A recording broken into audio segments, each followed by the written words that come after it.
আসসালামু আলাইকুম ওরহমতুল্লাহি আবরাকাতুহ। ২৭টি পর্বের মাধ্যমে আমরা আপনাদেরকে পবিত্র আল কোরআনুল কারীমকে সহি উচ্চারণ এবং ১ আলিফ, ২ আলিফ, ৩ আলিফ, ৪ আলিফ এবং বিভিন্ন রকমের পবিত্র আল কোরআনুল কারীমের যেগুলো আমরা বুঝি না সেগুলো বুঝিয়ে পড়ার জন্য চেষ্টা করব ইনশাআল্লাহ।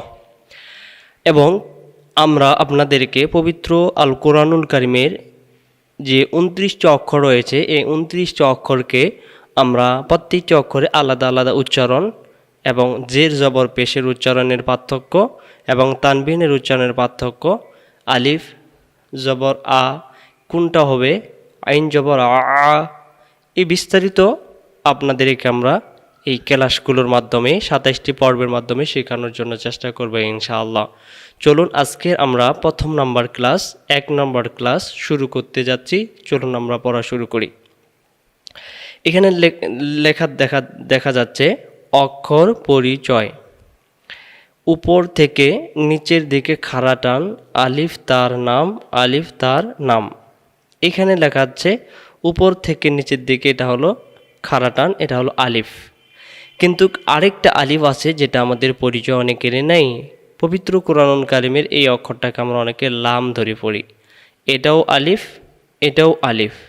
তাহলে আজকের এখানে আমরা শিখলাম আলিফ অক্ষর হলো কয়টি? আলিফ অক্ষর হলো দুইটি।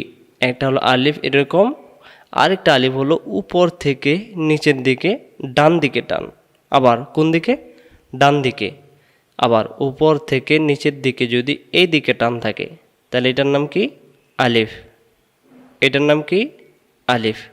তাহলে সম্মানিত ভাইয়েরা এবং বোনেরা, আমরা আলিফকে দুইটি অক্ষরকে দেখলাম, একটা আলিফ এরকম আর একটা আলিফ এরকম। তাহলে এইখানে লক্ষ্য করেন, এটাও আলিফ, এটাও আলিফ। এবার এখানে লক্ষ্য করি আলিফকে কখন হামজা বলা হয়। আমরা অনেকে পড়ছিলাম আলিফ জবর আ, আলিফ জের ই, আলিফ পেশ উ। আসলে এমনটা নয়। আলিফের নাম এখানে পরিবর্তন হয়ে যাবে। কেমন করে পরিবর্তন হবে?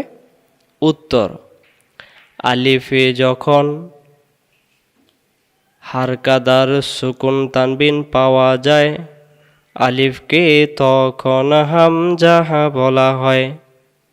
অর্থাৎ আলিফে যখন হারকাদার সুকুন তানবিন পাওয়া যায় আলিফকে তখন হামজা বলা হয়। হারকাত কি জিনিস? এটার নাম হলো জের, এটার নাম হলো জবর, এটার নাম হলো পেশ। আবার এটার নাম জের, এটার নাম জবর, এটার নাম পেশ। তাহলে জের থাকে অক্ষরের নিচে, জবর থাকে অক্ষরের উপরে, পেশ থাকে অক্ষরের উপরে। তাহলে জের থাকে অক্ষরের নিচে, জবর আর পেশ থাকে অক্ষরের উপরে। আরবিতে এই তিনটি জিনিসের নাম হলো হারকাত। জের জবর পেশকে হারকাত বলা হয়। হারকাতের উচ্চারণ তাড়াতাড়ি পড়তে হয়। মুখস্থ রাখবেন সবাই, প্রথম ক্লাস থেকে মুখস্থ। জের জবর পেশকে হারকাত বলা হয়, হারকাতের উচ্চারণ তাড়াতাড়ি পড়তে হয়। আরো দুইবার, জের জবর পেশকে হারকাত বলা হয়, হারকাতের উচ্চারণ তাড়াতাড়ি পড়তে হয়। জের জবর পেশকে হারকাত বলা হয়, হারকাতের উচ্চারণ তাড়াতাড়ি পড়তে হয়। তাহলে তাড়াতাড়ি মানে হামজা জবর আ। তাহলে এই অক্ষরটার নাম হামজা হইল। আর এখানে আলিফ কেন? আলিফের মধ্যে যখন জবর জের পেশ কিছু থাকে না তখন এটাকে বলা হয় আলিফ। আর আলিফের মধ্যে যখন জবর হয় আলিফটার নাম হামজা হয়। আলিফে যখন জের হয় আলিফটাকে কি বলে? হামজা। আলিফে যখন পেশ থাকে আলিফের নাম কি? হামজা। এখন ধরেন যে এই আলিফে পেশ বাদ দিলাম, তাহলে এখন এটাকে কি বলবে? আলিফ। আশা করি বুঝতে পারছেন। তাহলে এখানে আলিফটার উপরে কয় জবর? 2 জবর। তাহলে এটার নাম এখন হামজা, এটার নাম হামজা। তাহলে হামজা কেন হুজুর? হামজা হলো উপরে জবর থাকার কারণে। এটা না হামজা কেন? নিজে 2 জের থাকার কারণে। আলিফের নাম হামজা কেন? জের থাকার কারণে। তাহলে আমরা পার্থক্য বুঝলাম আলিফ আর হামজা কখন হয়। আলিফে যখন জবর জের পেশ কিছু থাকে না আলিফ, আলিফের মধ্যে যখন জবর জের পেশ থাকে আলিফকে তখন হামজা বলে। চলুন আমরা এই 3টি অক্ষরের উচ্চারণ শিখে নিই। হামজা জবর আ, হামজা জের ই, প্রথমটা হামজা জবর আ, হামজা জের ই, হামজা পেশ উ। তাহলে কি হলো? আ, তারপরে ই, তারপরে উ। এখন আমি যদি এখানে বলি উ, ভুল। ই, ভুল। আ, ভুল। কেন? আমরা পড়ছি জের জবর পেশকে হারকাত বলা হয়, হারকাতের উচ্চারণ তাড়াতাড়ি পড়তে হয়। হামজা জবর আ, শেষ। হামজা জেরে ই, তাড়াতাড়ি। হামজা পেশে উ, এবার উচ্চারণ আ, ই, উ। কলম নিয়ে যাব, বলবেন আ, ই, উ। আ, ই, উ। পরে আসেন, এখানে একটি গুরুত্বপূর্ণ জিনিস শেখাবো। এটার নাম হলো নুন, এটার নাম হলো সাকিন। আবার এটার নাম নুন, এটার নাম সাকিন। তাহলে এটাকে বলা হয় নুন সাকিন, এটাকে বলা হয় নুন, এটার নাম সাকিন। তাহলে এটার নাম নুন সাকিন, এটার নাম নুন সাকিন। এই নুন সাকিনটা পবিত্র আল কোরআনুল কারিমে দুইটি, একটা হলো দেখা যাবে আর একটা দেখা যাবে না। মন দিয়ে ক্লাস করবেন, খুবই গুরুত্বপূর্ণ একটি পড়া চলতেছে, এটা অনেকেই জানে না। নুন সাকিন দুই রকম, 1 নাম্বার প্রকাশ্য নুন সাকিন, 2 নাম্বার লুকানো নুন সাকিন। এই নুন সাকিন দেখা যায়, এই নুন সাকিন দেখা যায়, এই নুন সাকিনটাও কি দেখা যায়। আরেকটা নুন সাকিন দেখা যায় না। এখানে লক্ষ্য করেন তো, নুন সাকিন কি দেখা যায়? না। এখানে দেখা যায়? না। এখানে দেখা যায়? না। অথচ এর ভিতরে নুন সাকিন আছে, এর ভিতরেও আছে, এর ভিতরেও আছে। কেমন করে আছে আমি ভেঙে ভেঙে বুঝাই দিতেছি। যোগ চিহ্ন দিয়ে বোঝাই দিয়েছে এই 2টি অক্ষর একসাথে উচ্চারণ হবে। প্রথম ক্লাসটা একটু কঠিন লাগতে পারে, পরের ক্লাস ইনশাল্লাহ সহজ হবে। হামজা জবর আ, আ মিলবে নুনের সাথে আন। আমরা ছোটবেলা পড়ছিলাম আলিফ নুন জবর আন, আলিফ নুন জবর আন। না, এইভাবে পড়ব হামজা জবর আ, আ মিলবে নুনের সাথে আন, হামজা জের ই, ই মিলবে নুনের সাথে ইন, হামজা পেশ উ। যোগ চিহ্ন বোঝাই দিয়েছে 2টি একসাথে। উ মিলবে নুনের সাথে উন। এখান থেকে আবার হামজা জবর আ, আ মিলবে নুনের সাথে আন, হামজা জের ই, ই মিলবে নুনের সাথে ইন, হামজা পেশ উ, উ মিলবে নুনের সাথে উন। তাহলে কি হলো? আন, এটা ইন, এটা উন। আরেকবার আন, ইন, উন। তাহলে আমি বললাম নুন সাকিন কয় রকম? 2 রকম। মনে রাখবেন নুন সাকিন 2 রকম। 1 নাম্বার প্রকাশ্য নুন সাকিন, 2 নাম্বার লুকানো নুন সাকিন। এইখানে লক্ষ্য করেন, এখানে লুকিয়ে আছে তানবিনের মধ্যে। আরবিতে 2 জবর 2 জের এবং 2 পেশকে তানবিন বলা হয়। আবার 2 জবর 2 জের 2 পেশকে কি বলে? তানবিন। 2 জবর 2 জের 2 পেশকে তানবিন বলা হয়। তানবিনের মধ্যে একটা জবর আর একটা নুন সাকিন, একটা জের আর একটা নুন সাকিন, একটা পেশ আর একটা নুন সাকিন। ক্লাসে মন দিবেন, আমি বলবো আপনারা বলবেন। জবর যদি 2টা হয়, বলেন জবর যদি 2টা হয় একটা হবে নুন সাকিন, জের যদি 2টা হয় একটা হবে নুন সাকিন, পেশ যদি 2টা হয় একটা হবে নুন সাকিন। তাহলে নুন সাকিন কয় রকম? 2 রকম। একটা দেখা যাবে আর একটা দেখা যাবে না, এটা দেখা যায়। হামজা জবর আ, আ মিলবে নুনের সাথে আন। এখন এখানে লক্ষ্য করেন, আমরা অনেকে এটাকে পড়ছিলাম হামজা 2 জবর আন। তাহলে এটাও আন, এটাও আন। এখানে নুন দেখা যায়, এখানে দেখা যায় না, উচ্চারণ একই কিন্তু। যেমন হামজা দুই জবর আন, সমান সমান দিয়ে বুঝাইছে, এটাকে ভাঙ্গানো হয়েছে। হামজা জবর আ, জবর একটা, আর উপরের জবরটাই হলো এই নুন সাকিন। আ মিলবে নুনের সাথে আন। হামজাজের ই, ই মিলবে নুনের সাথে ইন। আর আমরা কীভাবে পড়ছিলাম? আলিফ দুইজের ইন অথবা হামজা দুইজের ইন। তাহলে আমরা এভাবে বলবো, হামজাজের ই, পরেরটাই হলো নুন সাকিন, ই মিলবে নুনের সাথে ইন। জের যদি দুইটা হয়, একটা হবে নুন সাকিন। হামজাজের ই, ই মিলবে নুনের সাথে ইন। আবার হামজাজের ই, ই মিলবে নুনের সাথে ইন। তাহলে এটাও ইন, এটাও ইন, এটাও আন, এটাও আন। এখানে নুন সাকিন দেখা যায় না, আর এখানে দেখা যায়, উচ্চারণ একই। তারপরে এবার আসেন, তাহলে এখানে পেশ কয়টা? দুইটা দেখা যায়, একটা হবে পেশ, আর একটা হবে কি লুকানো নুন সাকিন। হামজা পেশ উ, উ মিলবে নুনের সাথে উন, উন। হামজা পেশ উ, উ মিলবে নুনের সাথে উন। তাহলে এটাও উন, এটাও উন। এখানে দেখা যায় না, আর এই জায়গায় দেখা যায়। আমরা কোরআন শরীফে এই ধরনের অনেক অনেক ভুল করে ফেলি।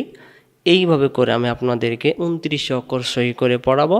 এরপরে গ্রামারগুলো শিখিয়ে আপনাদেরকে সহি করে 27টি পর্বের মাধ্যমে আমি শেখানোর চেষ্টা করব। তাহলে আজকের এই আলিফ অক্ষরে আমরা কি কি শিখলাম? আলিফ অক্ষর হলো দুই রকম, একটা আলিফ এরকম, আর একটা আলিফ হলো উপর থেকে নিচের দিকে ডান দিকে টান। এটাও আলিফ, এটাও আলিফ, এটাও আলিফ, এটাও আলিফ।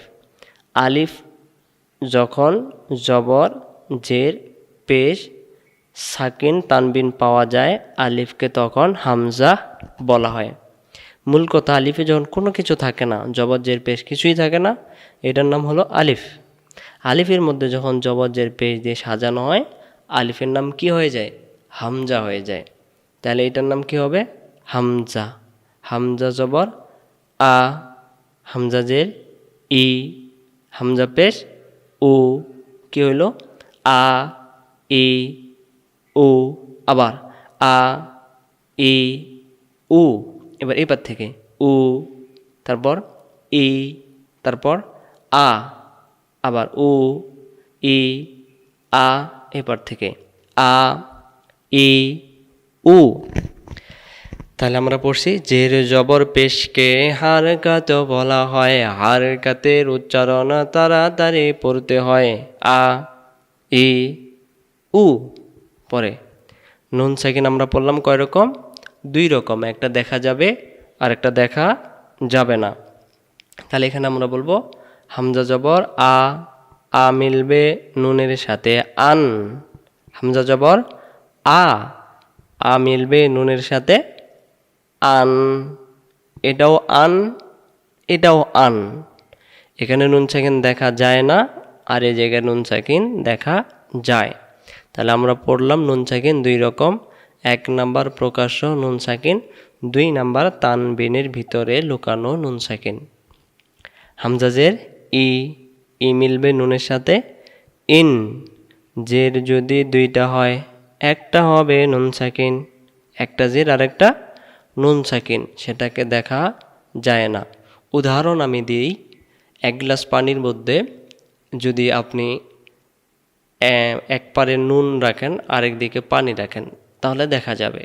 আর নুনটা যখন পানির ভিতরে মিক্স করে দিবেন, তখন কিন্তু নুন আর দেখা যাবে না। যখন আপনি খাবেন, বোঝা যাবে এই পানির ভিতরে নুন মিশানো আছে। তো এরকম হলো, এখানে নুন দেখা যায় না, মিশিয়ে আছে। হামজাজের ই, ই মিলবে নুনের সাথে ইন, ইন। এই যে নুনের ভেসে আসতেছে, এটাও ইন। হামজাজের ই, ই মিলবে নুনের সাথে ইন। হামজা পেশ উ, উ মিলবে নুনের সাথে উন। হামজা পেশ উ, উ মিলবে নুনের সাথে উন। রিভাইজ দেই।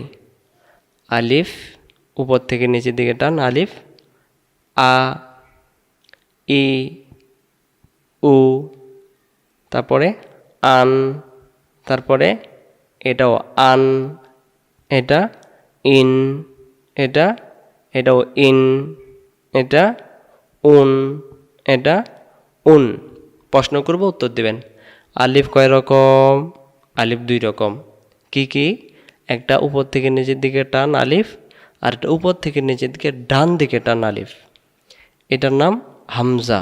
কেন হামজা? জবর আছে। এটার নাম হামজা। কেন? জের আছে। এটার নাম হামজা। কেন? পেশ আছে। জের জবর পেশকে কি বলা হয়? জের জবর পেশকে হারকাত বলা হয়। হারকাতের উচ্চারণ তাড়াতাড়ি পড়তে হয়। এবার নুন সাকিন কয় রকম? 2 রকম। একটা প্রকাশ্য নুন সাকিন, আর একটা 2 জবর 2 জের 2 পেশের ভিতরে লুকানো নুন সাকিন। এটার উচ্চারণ কি? আন। এই দুইটার উচ্চারণ আন। এটার উচ্চারণ ইন। এটার উচ্চারণ ইন। এটার উচ্চারণ উন। এটা উন। লাঠি যেখানে সেখানে উন। এটা ইন। এটা আন। এই দুইটা ইন। এই দুইটাই আন। এই দুইটি উন। তাহলে আমরা আজকে আরেকটি অক্ষরের মধ্যে এই ক্লাসটি 1 নম্বর ক্লাসটি আমরা শেষ করবো ইনশাল্লাহ। চলুন আমরা এরপরে বা অক্ষরকে দেখি। এই অক্ষরের নাম কি? বা। আবারও বলেন, বা। অনেকে আমরা এই অক্ষরটাকে বে বলি, আলি বে তে সে, এরকম যারা পড়বেন তাদের উচ্চারণ সহি হবে না, ভুল হবে। তাহলে এই অক্ষরের নাম বা। এটার নাম বা। এটার নাম বা। এটার নাম বা। তাহলে নিচে একটি নক্তা এই অক্ষরের নাম বা। এটার নাম আলিফ জবর থাকার কারণে হামজা। উচ্চারণ করি। বাজের বি, বা জবর বা, বা পেশ বু, কে হলো বি বা বু। আবার বাজের বি, আবার বাজের বি, তারপরে বা জবর বা, বি বা, বা পেশ বু, বি বা বু। জের জবর পেশকে হারকাত বলা হয়। হারকাতের উচ্চারণ তাড়াতাড়ি পড়তে হয়। তাহলে কি হলো? বি, তারপরে বা, তারপরে বু। 3টা একসাথে বলেন, বি বা বু। আর যদি আমি বলি বি বাবু, তখন হারকাতের উচ্চারণ টান হয়ে গেল, তখনই ভুল হয়। আর আমরা অনেকেই করেন শুরু করি আলিফ লাম মিম জালিকাল কি, সব কানে টান দেই, এটা ভুল করি। এবার আসেন, জবর কয়টা? 2টা। তাহলে একটা জবর আর একটা নুন সাকিন। জের 2টি, একটি জের আর একটা নুন সাকিন। পেশ 2টি, একটি পেশ আর একটা নুন সাকিন। জবরে যদি 2টা হয় একটা হবে নুন সাকিন। জের যদি 2টা হয় একটা হবে নুন সাকিন। পেশ যদি 2টা হয় একটা হবে নুন সাকিন। বা জবর বা, বাকি নুন সাকিন আছে। এই বা মিলবে নুনের সাথে বান। বাজের বি, বি মিলবে নুনের সাথে বিন। বা পেশ বু, বু মিলবে নুনের সাথে বুন। তাহলে কি হলো? বান, তারপরে বিন, তারপরে বুন। টান দেওয়া যাবে না। বান, বিন, বুন। এটা বলেন বি, তারপরে বা, তারপরে বু। তাড়াতাড়ি বলেন, বি বা বু, তারপরে বান, তারপরে বিন, তারপরে বুন। কি হইল? বান বিন বুন। পরে বা পেশ বু, তারপরে বা জবর বা, কি হলো? বু, তারপরে বা, বু বা। তাহলে কোরআন মাজিদের একটি অক্ষর কেউ যদি পড়ে, আল্লাহ সুবহানাহু ওয়া তাআলা তার আমলনামায় 10টি নেকি দান করে। এবং পবিত্র আল কোরআনুল কারীম যারা পড়ে, আল্লাহ তাআলা তাদের জীবনের গুনাহগুলিকে মাফ করে দেয়। লক্ষ কোটি গুনাহের পরেও কোরআনের যে ছাত্র হয়, আল্লাহ তাআলা খুশি হয়ে তাহার গুনাহ মাফ করে। আল্লাহ তাআলা খুশি হয়ে তাহার গুনাহ মাফ করে। এই জন্য কোরআন শরীফ আমরা পড়ব।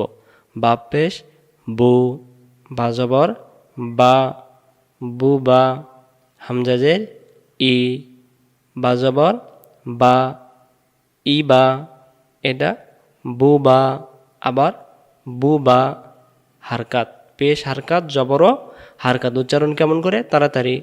বুবা, এটা ইবা, এটা আবিবা, হামজা জবর আ, তারপর বাজের বি, কি হইল? আবি, পরেরটা বা জবর বা, আবিবা, বুবা, ইবা, আবিবা। এবার আসেন, এটা হলো সাকিন আর এটা হলো জবর, হামজা জবর আ। হামজা কেন হলো? উপরে জবর আছে, তাহলে হামজা জবর আ। আ মিলবে, এমন করে বলবো, হামজা জবর আ। এবার আ মিলবে, আ মিলবে বা এর সাথে আব, হামজা জবর আ, আ মিলবে বা এর সাথে আব, কলকলাবে আব। বানান ছাড়া শুধু উচ্চারণ, বি, বা, বু, তারপর বান, তারপর বিন, তারপর বুন, তারপরে বুবা, তারপরে ইবা, তারপরে আবিবা, তারপরে আব। তাহলে আজকের এই ভিডিওটিতে আমরা দুইটি অক্ষরকে আমরা শিখলাম। আগামী পর্বে আমরা দুইটি অথবা তিনটি অক্ষর সমাপ্ত করব ইনশাআল্লাহ। এইভাবে করে আমরা শিখবেন। এটাকেও বে পড়বো না, এটাকে বলবো বা। ভিডিওটি ভালো লাগলে অবশ্যই দ্বিতীয় ক্লাসের অপেক্ষা থাকবেন। আগামীকালকে আমরা ইনশাআল্লাহ দুপুর 2:45 আমাদের এই পর্বটি আমরা পোস্ট করে থাকব। আসসালামু আলাইকুম ওয়া রাহমাতুল্লাহি ওয়া বারাকাতুহু।